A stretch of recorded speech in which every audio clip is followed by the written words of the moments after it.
Estás escuchando un audio de Mosaic Boston Church.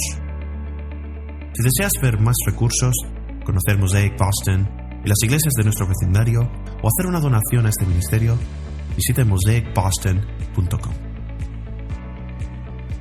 Dios, te damos las gracias por estas palabras que acabamos de cantar. No solo porque podemos cantarlas, sino porque podemos saber que son verdad. Señor, vemos la muerte en decadencia a nuestro alrededor y necesitamos la resurrección en nuestro mundo, en nuestro país, en nuestra iglesia y en nuestros corazones. Señor, tú eres nuestra esperanza viva, tú eres la resurrección y la vida.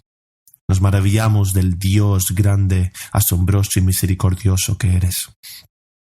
Por eso, oramos por los que sufren y por los que están perdidos. Señor, todo esto nos recuerda que esto es lo más cercano al infierno que jamás estaremos, pero sin embargo, para algunos, esto es lo más cercano al cielo que vamos a estar. Señor, clamamos por paz, por avivamiento. Señor, queremos verte resucitar a muertos, traer vida a aquellos que están perdidos y muertos en sus pecados. Señor, sabemos que tú puedes hacerlo. Te alabamos por eso.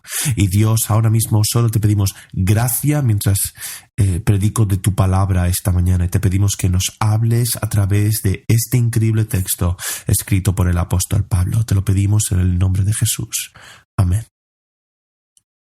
Muy bien, así que, si has estado recientemente con nosotros, hemos estado yendo a través del libro de Romanos y estamos en el capítulo 2 y voy a estar viendo un pequeño pasaje el día de hoy. Este pasaje es pequeño, pero tiene una idea realmente grande. Es una de esas ideas que tienes que masticar y es una idea simple, pero sus implicaciones son enormes, son masivamente enormes. Y la gran idea es que simplemente que las cosas no son como deberían de ser.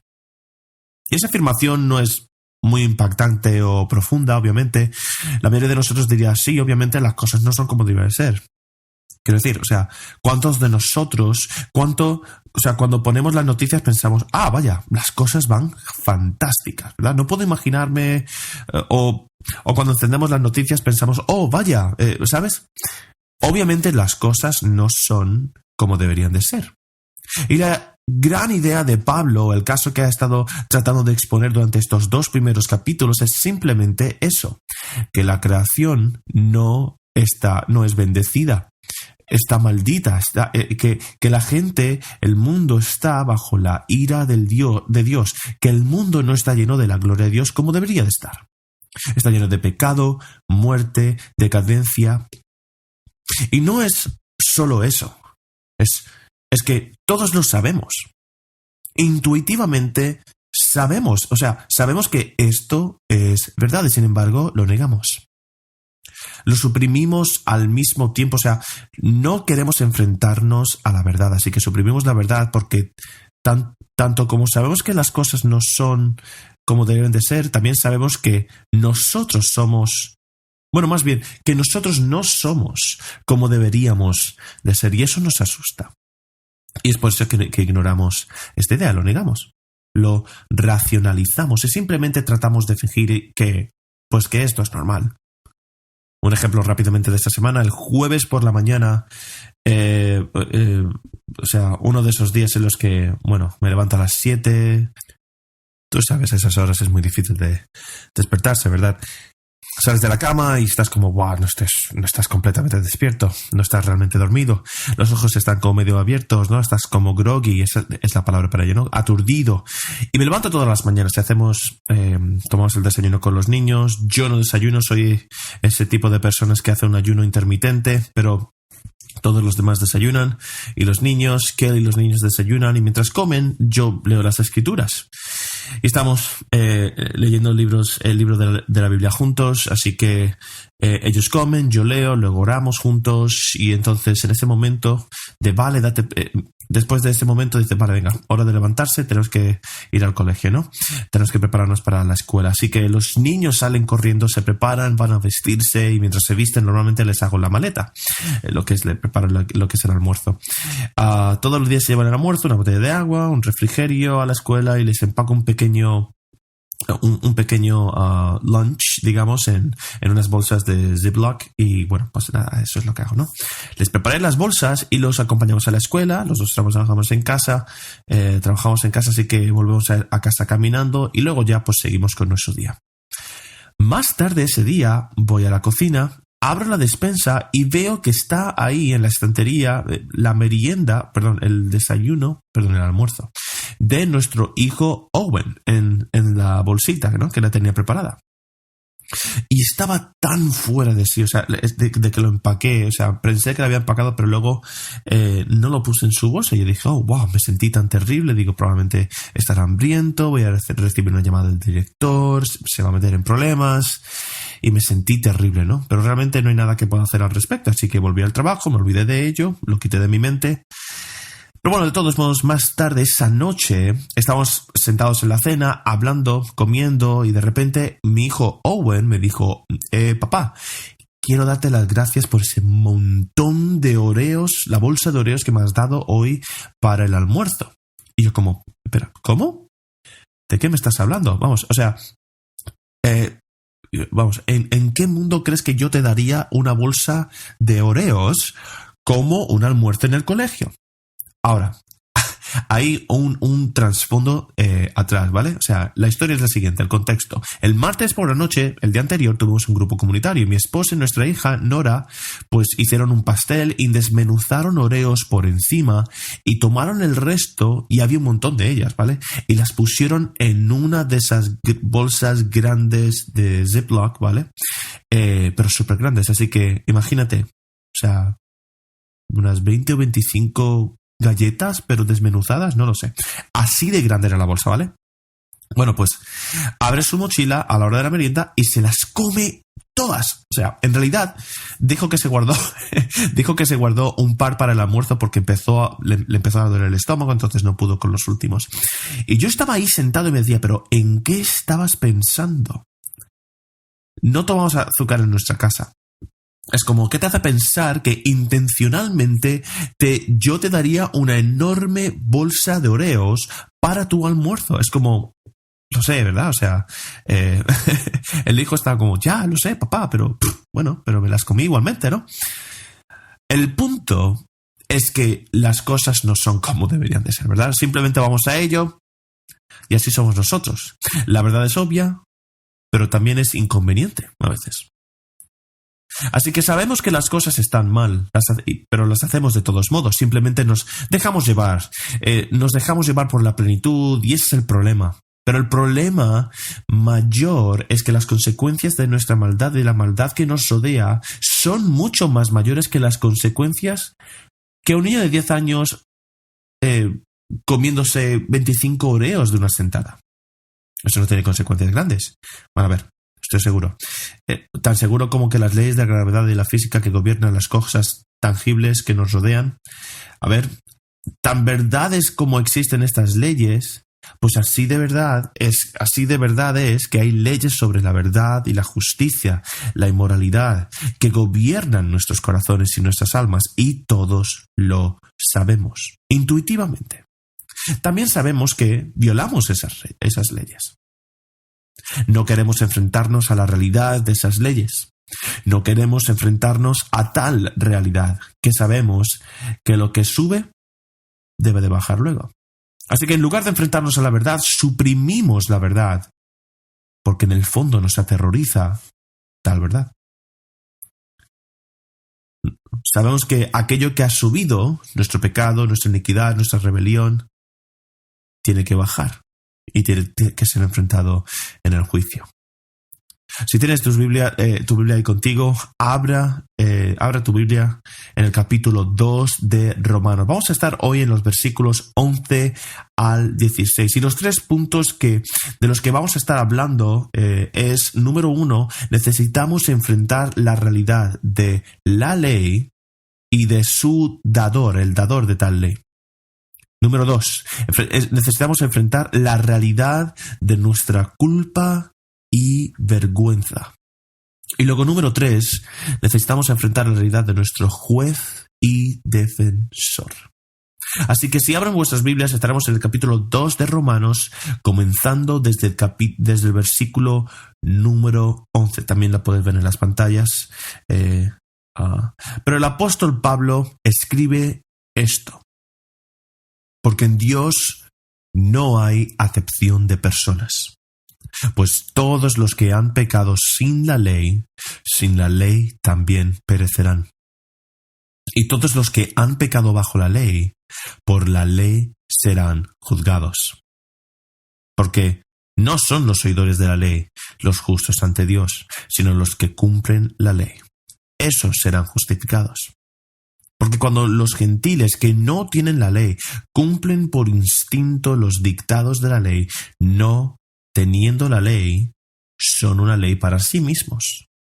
Porque muestran la obra de la ley escrita en sus corazones, su conciencia, dando testimonio, y sus pensamientos, acusándolos unas veces y otras defendiéndolos. El día en que, según mi evangelio, Dios juzgará los secretos de los hombres mediante Jesucristo. Esa es la lectura de la palabra de Dios para nosotros esta mañana. El punto número 1 es que necesitamos enfrentar la realidad de la ley y su dador. Así que rápidamente la línea de pensamiento de Pablo aquí es que, en primer lugar, hay un juez divino e imparcial. Pero también, número 2, todos saben lo que es lo correcto. Y asimismo, número 3, nadie ha hecho lo que es correcto. Pero además de estas 3, número 4, por lo tanto, todos vamos a estar condenados justamente y sin excusa. Ese es su argumento básico, pero dentro de este argumento, ¿cuál es la prueba de que este argumento es verdadero? Los judíos, por ejemplo, sabían que era cierto. E incluso él dice, los gentiles que no tenían la ley, es decir, todos los demás, saben que es verdad también. Y así, en primer lugar, Pablo está describiendo a los judíos en Roma, y los judíos conocían la ley, la realidad de la ley de su dador personalmente, ¿verdad? Porque toda su historia como pueblo había estado envuelta en este Dios que se les había revelado claramente. Verás ahí en todo el Antiguo Testamento que el Dios de Israel se reveló como el Dios de la verdad y de la gracia, de la ley, del orden, de la justicia y de la misericordia. Que el Dios de Israel es el que los había liberado de la esclavitud y de Egipto con señales y maravillas innegables. Les dio su palabra, les dio su ley. La había escrito en las tablas de piedra y los llevó a la tierra prometida. Los judíos conocían la ley, los judíos conocían al dador de la ley personalmente. Y el problema fue que no guardaron la ley ni obedecieron al dador. No amaron al Señor, su Dios, con todo su corazón, alma, mente, fuerzas. No amaban a su prójimo como a sí mismos. Y entonces Pablo dice en la segunda mitad del versículo 12 que todos los que han pecado bajo la ley, es decir, el pueblo judío, serán juzgados por la ley. Porque no son solo oidores de la ley, sino que son justos ante Dios.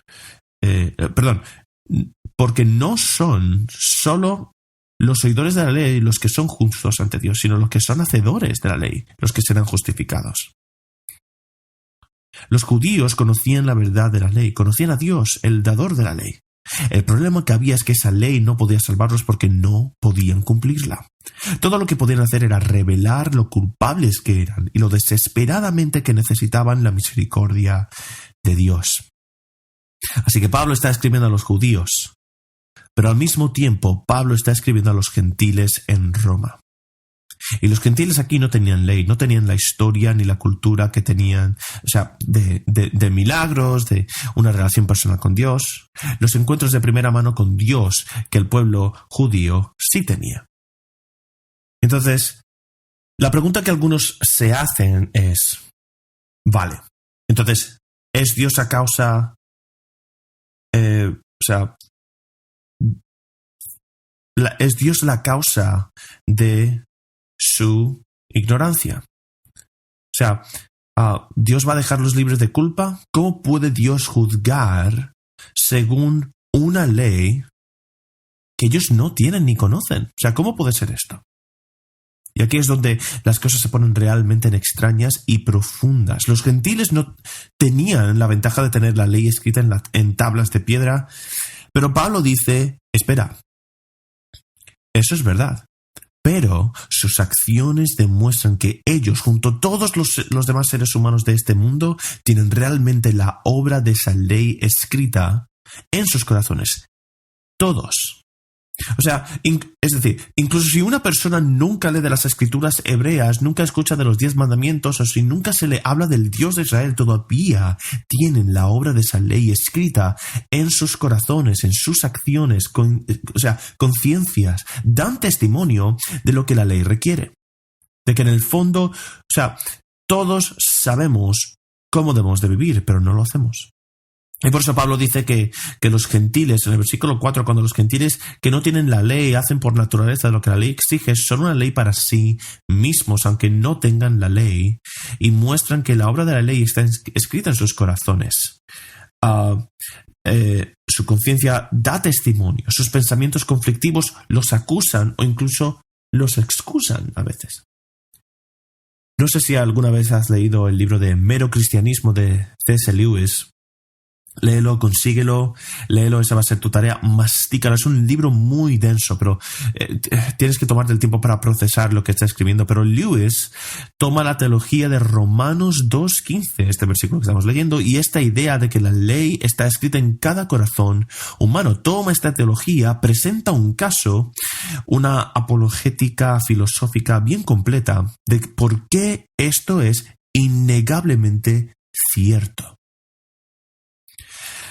Iba a tratar de pensar en una buena ilustración para dar aquí, pero no pude pensar en nada mejor que simplemente decir lo que C.S. Lewis dice en su libro, y por eso voy a leer algunos de sus párrafos. Pero puedes ir a leer esto por tu cuenta, pero la premisa es simplemente esta. La ley moral de Dios está escrita en nuestros corazones. Todo el mundo lo sabe intuitivamente y lo demostramos cada vez que apelamos a ella instintivamente. Y así que esto es lo que escribe Lewis. En su primer capítulo de Mero Cristianismo dice lo siguiente, y cito: todo el mundo ha oído a la gente discutir.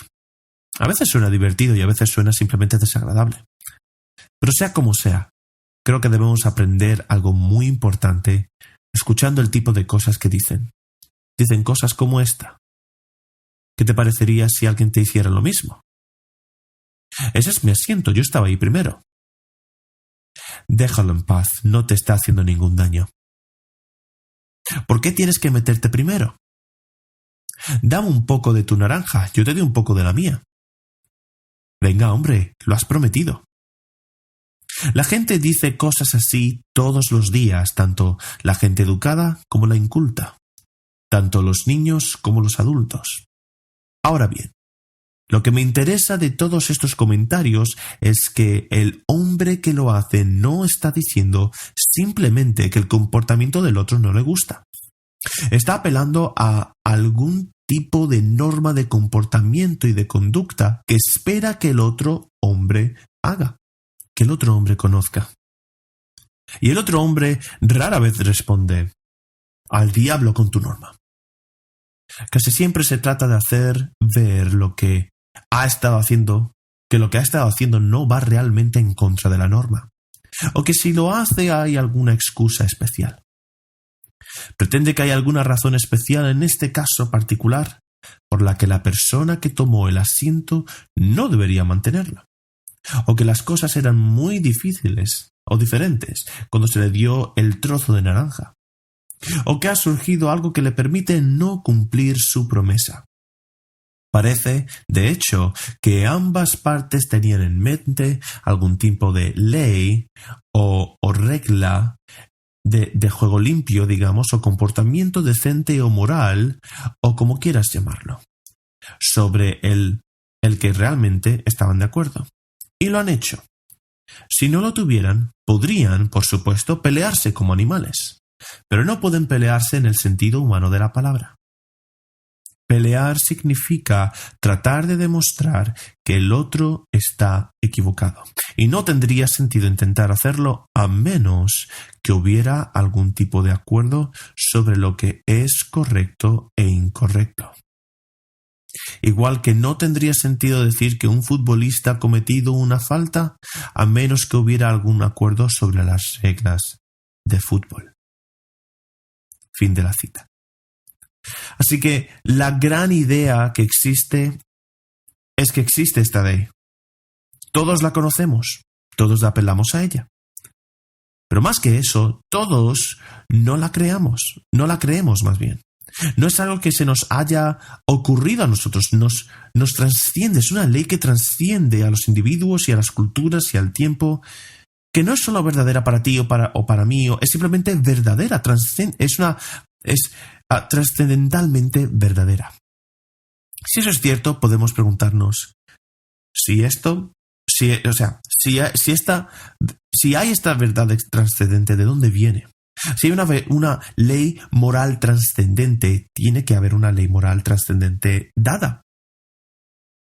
Por eso el Salmo 14, versículo 1, el salmista escribe que es el necio el que dice en su corazón que no hay Dios, que es irracional negar la realidad de un Dios moral si nos sentamos a pensar en ello. Si tenemos miedo de enfrentarnos a esta realidad, si tenemos miedo de enfrentarnos a la realidad de la ley sudador, no es porque la idea sea falsa, sino porque la idea es incómoda.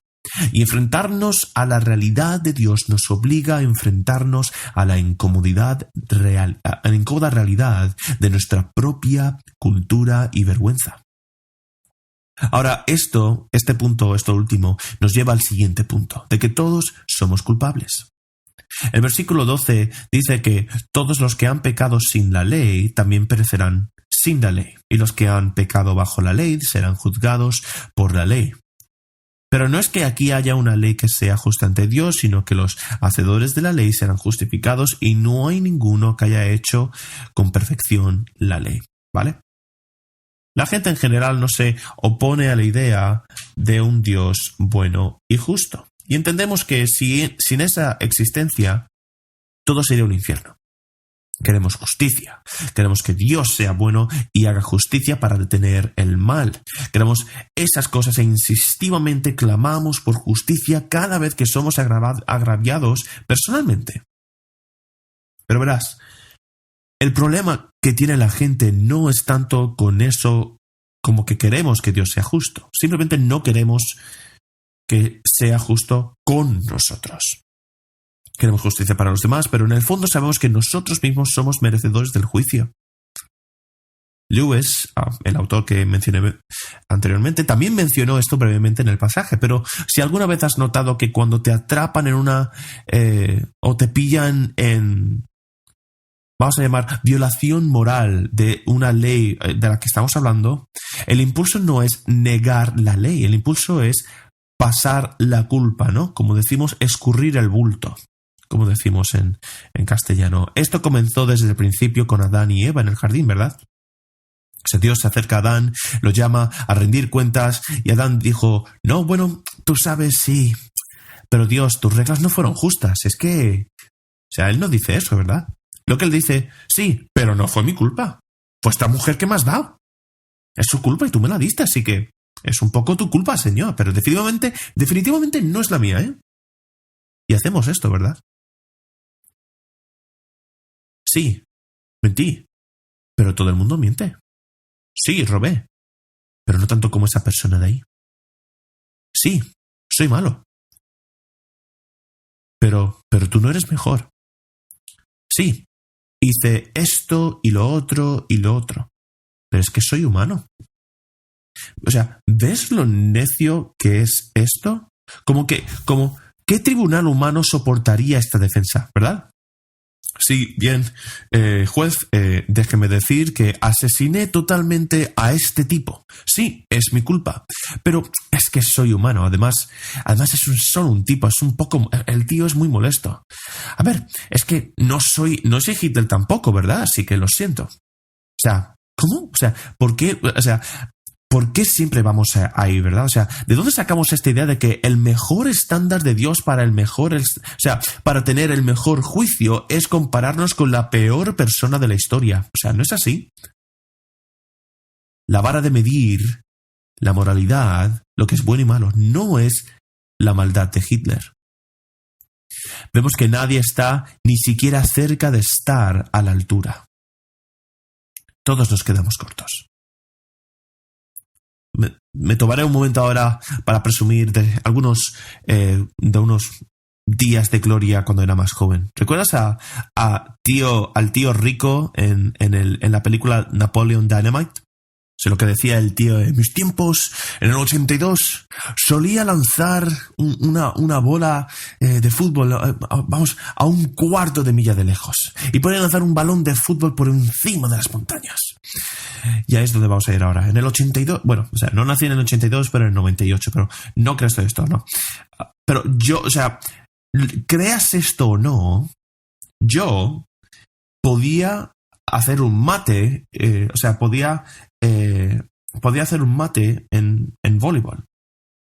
Y en un buen día, sin que nadie me mirase, en el ángulo correcto, o sea, daba unos cuantos intentos, pero podía hacer un mate con una pelota de baloncesto, ¿vale? En una canasta. No podía hacerlo con una pelota de baloncesto masculino, pero lo podía hacer con una pelota de baloncesto femenina. La razón por la que esto es un gran problema. A ver, mido 1,65 m y medio, pero bueno, no vamos a hablar de eso. Y eso fue un gran problema para mí, pero durante esos 2 años que pude lograrlo, era como, o sea, siempre me encontraba viviendo a la sombra de Spud Webb. No sé si os acordáis de él. Él medía 1,70 m y ganó el concurso de mates de los All-Star de la NBA en el año 86. Eso siempre, o sea, iba por encima, o sea, era fantástico. Luego tenías a Muggsy Bogues, él medía como 1,70 m en la NBA y podía hacer un mate. Pero al menos, para mí como un tío, o sea, tú sabes, un chico de pueblo del Midwest holandés, eso era algo fantástico. O sea, podía encestar una pelota de baloncesto de chica. O sea, podía hacer un mate con una pelota de voleibol. Podías hacer saltos verticales altos. Todos saltamos y algunos de nosotros podemos saltar más alto que otros. Y miramos hacia aquí, miramos hacia allá y pensamos, oye, mientras puedas saltar más alto que algunos de estos tontos de aquí, de mi alrededor, entonces debo de estar haciéndolo bien. Nos medimos con el estándar de nuestros compañeros. Y entonces ahí es cuando nos sentimos justificados. Y mientras seamos al menos algo promedio, pues sí. Sé que algunos de ustedes y yo sabemos que, o sea, tú y yo sabemos que algunos de nosotros podemos saltar y desde una perspectiva humana, ¿vale? Sí, tu salto vertical, bien, fantástico. Pero desde la perspectiva de Dios, mirando hacia abajo en la tierra, Él nos impresiona con cualquiera de nuestros intentos de saltar a los cielos. No estamos hablando de añadir unos pocos centímetros o incluso unos pocos pies a nuestro salto vertical. Incluso los mejores de nosotros, incluso aquellos de nosotros que pueden hacer un mate con una pelota de baloncesto, o sea, es como, sí, bien, pero tienes años luz para poder seguir intentándolo, para llegar a la meta. Romanos 3:23 dice que no hay distinción, todos pecaron. Están destituidos de la gloria de Dios. ¿Ves? La meta, el estándar, no es ver quién puede hacer la menor cantidad de mal. La meta no es ni siquiera ver quién puede hacer la mayor cantidad de bien, sino que es perfección, santidad. La meta es la gloria de Dios. Esto es para lo que fuimos creados. Y todo lo que no sea esto se queda corto. Ahora, sé lo que algunos de ustedes están pensando en este momento y puedes estar pensando que no puedo creer esto. Este estándar es demasiado alto y lo entiendo. Y así, o sea, por el bien del argumento, entonces solo les pediría que se preguntaran a vosotros mismos. Si ese no es el estándar, entonces, ¿cuál es el estándar? Porque sabemos que hay un estándar. Si vas a ser una ley para ti mismo, como Pablo habla a los gentiles, de que son una ley para ellos mismos, ¿eres capaz de estar a la altura de tus propias expectativas? ¿De ti mismo, de la gente que te rodea? O sea, por ejemplo, si crees que la honestidad es mejor que el engaño, ¿has dicho alguna vez alguna mentira? Si crees que la fidelidad es mejor que la traición, ¿has roto alguna vez una promesa? ¿Has defraudado alguna vez a tus amigos, a tu familia o a tu cónyuge? Si crees que el amor es mejor que el odio, ¿te has enfadado alguna vez con la persona en tu corazón? ¿Puedes decir realmente que eres como crees que debes sin tener culpa y poder decirlo sin vergüenza ninguna? Ninguno de nosotros puede. Solo para ponerlo en perspectiva, ¿vale? Y si te digo, ayer envié este meme en el boletín informativo, que dice, y si te dijera que Morfeo nunca dice realmente las palabras, y si te dijera en la película de The Matrix. Ahora no se trata de eso, pero bueno, se trata de lo siguiente. Y si te dijera que toda tu vida, imagínate, ¿vale? Y si te dijera que toda tu vida has estado enganchado en lo que es el Matrix o al metaverso, ¿vale? O al metaverse, ¿vale? El metaverse. ¿Qué piensas? ¿Qué te parece? Y si te dijera que nuestro buen amigo Mark Zuckerberg, tú sabes, este hombre de Facebook, ha estado grabando en secreto cada momento de tu vida, tus acciones, lo que haces en privado, tus pensamientos, tu diálogo interno, todo ello. Sé que este sermón va a ser expulsado de Facebook por esto, pero bueno, no importa. Y si te dijera alguien, tenemos tu vida grabada. Ahora mismo, aquí arriba en las pantallas, vamos a hacer palomitas y vamos a ver lo más destacado, al menos eso, en esta cinta, en este vídeo, de los momentos más oscuros de tu vida. Juntos.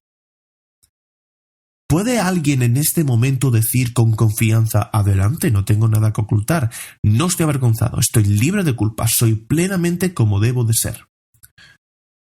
¿O dirías, ¿por qué narices he abierto una cuenta en Facebook? Vamos a ver.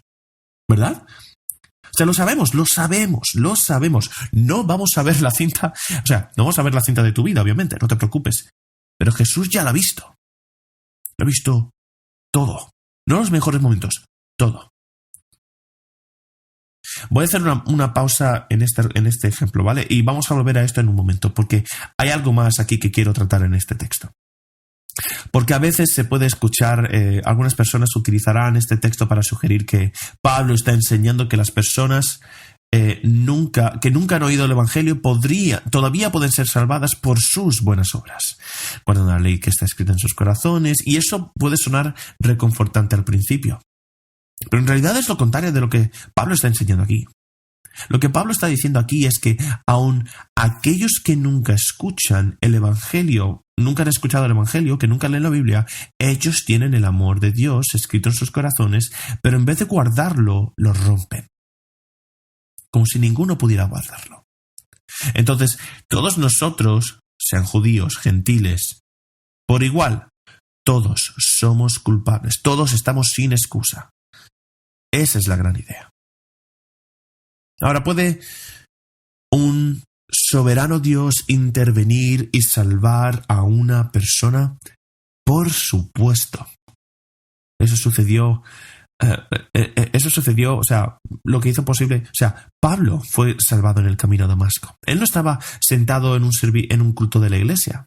Dios simplemente lo iluminó y le dijo, eres mío, te he salvado, levántate, ve y te voy a decir lo que tienes que hacer. Hemos tenido incluso, no es algo común, pero hemos tenido gente que viene a la iglesia, a Mosaic, como vienen y dicen, he crecido musulmán y Jesús vino a mí en un sueño y me dijo, tienes que convertirte en un cristiano e ir a la iglesia. Y luego tú sabes, ellos escuchan y obedecen, se bautizan, se salvan, y Dios puede hacer algo como eso, hermanos. Sí. Pero las Escrituras nos muestran que eso es la excepción. Esta no es la regla. La regla, la aplicación donde vamos a ver a Pablo ir con esto, con este pensamiento, mientras nos movemos a través del libro que es el Evangelio, es que el Evangelio es el poder de Dios para salvación. Que no hay otro nombre dado a los hombres bajo el cielo en el cual cualquiera puede ser salvado. Jesucristo, el nombre de Jesucristo. Por lo tanto, hay una urgencia de predicar el Evangelio a todo el que quiera escuchar y llevar este mensaje hasta los confines de la tierra. Esa es la aplicación, hermanos. Esa es la aplicación. Ahora bien, la razón por la que algunos podrían querer tergiversar este texto para decir lo contrario es porque en la superficie no parece justo, ¿verdad? Como desde una perspectiva humana no parece justo que algunos nunca tengan la oportunidad de escuchar el Evangelio. Ahora aquí está el problema. ¿De dónde sacamos esta idea de que el Evangelio es justo? El Evangelio no es justo. No es justo que el santo, inocente, puro y sin mancha Cordero de Dios, Jesucristo, sufra y muera por los malvados, depravados, pecadores y rebeldes enemigos de Dios. Eso no es justo. Así que cuestionar la justicia de la salvación no es el punto de partida. Por supuesto, no es justo, y alabado sea Dios, no es justo, que todo eso ocurriese, pero si fuera justo eso significaría que todos iríamos directamente al infierno ahora mismo, y eso sí sería justo. La pregunta que debemos hacer no es ¿por qué Dios no salva a todos? Sino la pregunta que debemos hacer es ¿por qué Dios decidió salvar a alguien y hacerlo a un costo tan tremendo para sí mismo? Tuvo que sacrificar todo lo que más amaba y apreciaba para salvarnos y no fue nada bueno en nosotros.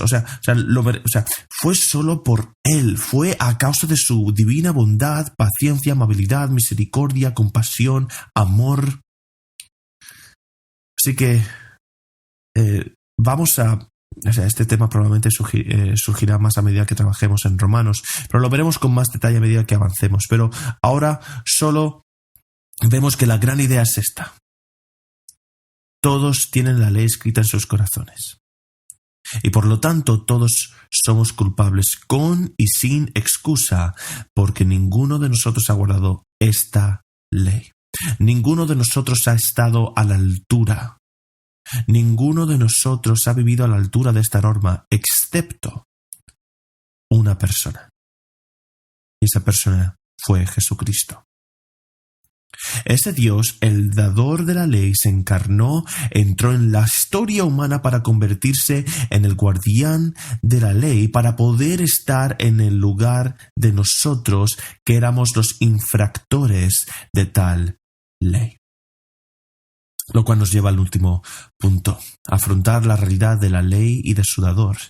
Debemos afrontar la realidad de nuestra culpa y de nuestra vergüenza, pero la única manera en que podemos hacer esto con algún sentido de confianza y esperanza es enfrentando la realidad de nuestro juez y defensor, Jesucristo.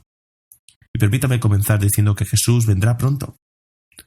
Tal vez en nuestra vida, tal vez hoy, no sé, lo máximo que tenemos es 70 años más o menos, y pronto estaremos ante el tribunal de Jesucristo, y eso debería ser nuestra mayor fuente de esperanza y alegría en esta vida, o nuestra mayor fuente de miseria y terror. O bien estás ante el juez solo y sin defensa, o estarás allí con Jesucristo, que es tu defensa. Y Jesús juzgará al mundo y a la justicia, y alabado sea Dios por ello, porque sin eso el cielo no se quedaría detenido. La promesa del regreso de Cristo es la promesa de que, aunque las cosas no son como deberían ser ahora mismo, viene un día en el que eso ya no será cierto. La promesa del regreso de Cristo es que un día Cristo va a venir, cuando todo lo que se hace en secreto saldrá a la luz. Y no importa quién seas, hombre, mujer, judío, gentil, rico, pobre, pobre, esclavo, libre. Darás cuenta de tus actos. Y cuando el juez se siente en su trono, no mostrará ninguna parcialidad. Ahí es donde comenzó Pablo. Jesús juzgará al mundo con su justicia, pero también defenderá a la iglesia con su justicia también. Y el hecho de si eso es verdad para ti personalmente o no depende de lo que haces con Jesucristo ahora mismo. Y antes de hablar de lo que necesites hacer con Jesús ahora mismo, te recuerdo lo que Jesús hizo por nosotros en aquel entonces. Aquí Pablo, escribiendo a la iglesia de Éfeso, en el primer capítulo de Efesios, dice: bendito sea el Dios y Padre de nuestro Señor Jesucristo, que nos ha bendecido en Cristo con toda bendición espiritual en los lugares celestiales, y así como nos eligió en Él antes de la fundación del mundo, para que fuésemos santos e irreprochables delante de Él. En amor nos predestinó para ser adoptados a sí mismo como hijos por medio de Jesucristo, según el propósito de su voluntad, para la alabanza de su gloriosa gracia con la que nos ha bendecido en el amado. Que antes de la creación del mundo, Dios vio cómo sería todo. No solo el metaverso, el universo entero, toda la historia humana. Él lo vio todo. Jesús vio la película completa, el pasado, presente y futuro. Cada palabra, cada pensamiento, cada acción, Él lo vio todo. La fachada, la máscara, la cáscara de tu vida exterior. Vio más allá de eso. Más allá de tus intentos de cubrir tu culpa, tu vergüenza, y miró profundamente la oscuridad de tu alma. Él vio esa película. Y cuando los créditos empezaron a rodar, Él se levantó, fue a ti y te dijo: todavía te amo, y te he elegido, y eres mi amado. Y aunque no has sido fiel y mereces morir plenamente, no te dejaré ni te abandonaré, te haré mío. Jesús miró a su novia, a la iglesia, a su esposa, y dijo: tomaré los clavos de su iniquidad en mis propias manos y pies. Llevaré sus penas y lavaré sus lágrimas. Me levantaré sobre ella para predicar, para llevar públicamente la desnudez de su vergüenza. Pagaré su deuda con mi sangre. Yo llevaré su castigo con mi cuerpo. Pasaré por el infierno para darle el cielo. Yo moriré y ella vivirá. Llevaré su pecado para que ella pueda llevar mi justicia. Me envolveré en los lienzos de su muerte y me enterraré en su tumba para que ella pueda nacer de nuevo en mi espíritu y se envuelva en el amor de mi Padre. Y me levantaré de la tumba y la enviaré de la mano de mi Padre y prepararé un lugar para la iglesia donde nunca será separada del amor mío y donde todo será siempre exactamente como deberá ser. Hermanos, esa es la esperanza del Evangelio. ¿Qué hemos hecho para merecer esto? Absolutamente nada. ¿Qué debemos hacer para recibir esto? Simplemente arrepentirnos, volvernos de nuestro pecado, de nuestra idolatría, de siempre estar tratando de justificarnos y rendirnos y creer. Encontrar nuestra justificación en Jesucristo. Confiar en Él con todo y saber que Él será nuestro juez, pero también nuestro defensor. Clama a Dios. Pon tu fe en Jesucristo y la promesa de la Escritura es que serás salvado. Y voy a terminar con un par de pasajes de las Escrituras y luego responderemos en adoración juntos. Hebreos 14:4 dice lo siguiente: puesto que tenemos un gran sumo sacerdote que ha atravesado los cielos, Jesús, el Hijo de Dios, retengamos entonces nuestra confesión, porque no tenemos un sumo sacerdote que no pueda compadecerse de nuestras debilidades, sino uno que ha sido tentado en todo como nosotros, pero sin pecado. Acerquémonos, pues, con confianza al trono de la gracia para recibir misericordia y hallar gracia para el auxilio en el momento oportuno. Y Romanos 5:1-2 dice: por tanto, ya que hemos sido justificados por la fe, tenemos paz con Dios por medio de nuestro Señor Jesucristo. Y por medio de Él también hemos obtenido acceso por la fe a esta gracia en la que estamos parados y nos regocijamos en la esperanza de la gloria de Dios. Si quieres aprender más sobre lo que significa ser un seguidor de Jesucristo, si tomaste la decisión de entregarle tu vida hoy, nos encantaría poder hablar contigo y orar hoy. Y por favor, acércate. Habla con nosotros después del culto.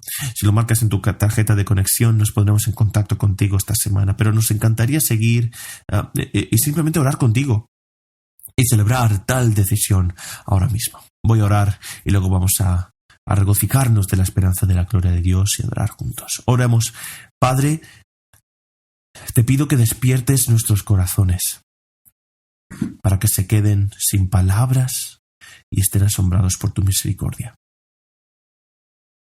Dios, danos una visión de tu gloria, de tu majestuosidad, que nos permita vislumbrar la profundidad de nuestra depravación, no para aplastarnos, sino para abrir nuestros ojos a la gravedad del sacrificio que tú hiciste, la bendición que nos has ofrecido a través de tu Hijo Jesucristo. Dios, enséñanos a vivir de una manera digna de estas buenas noticias, siendo humildes, alegres, confiados, audaces y siempre, siempre agradecidos por quien eres y por todo lo que has hecho por nosotros. Dios, te ruego que tu evangelio no vuelva vacío, sino que incluso ahora, si hay alguno de los presentes que entró como alguien extraño y enemigo tuyo, que salga con una vida nueva, adoptado por tu gracia, regenerado por tu Espíritu Santo y unido a tu Hijo, y que le ayudes a encontrar su lugar en el cuerpo de tu iglesia. Te damos las gracias, Jesús. Oramos todo esto en tu hermoso y poderoso nombre y te adoramos juntos. Amén.